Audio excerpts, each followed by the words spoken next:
reste très segmenté par un certain nombre de barrières et notamment le fait que la supervision financière, donc le contrôle un peu que tout se passe bien sur le marché financier, est la responsabilité des États et donc ce qui met beaucoup de contraintes et des coûts pour ces fameux flux de capitaux.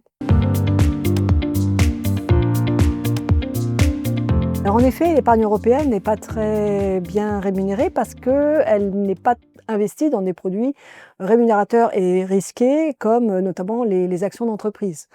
On peut comprendre que les ménages hésitent à investir dans des entreprises, ils ont peur de perdre leur mise, mais à l'intérieur d'une poche d'un portefeuille d'épargne, un petit peu d'actions leur permet d'augmenter le rendement sans s'exposer trop à des risques excessifs. Et la deuxième chose, c'est qu'on peut diversifier aussi entre les pays européens, puisqu'ils ne sont pas soumis nécessairement au même cycle d'activité, ce n'est pas les mêmes spécialisations sectorielles. Donc il y aurait beaucoup à gagner en fait à une meilleure diversification entre les pays européens, donc avec des produits d'épargne qui réunissent des investissements dans plusieurs pays à la fois et donc mélangent ces risques. Mais néanmoins, la segmentation dont on parlait tout à l'heure rend les choses beaucoup plus difficiles et c'est assez coûteux en fait pour les institutions financières qui veulent proposer ces produits.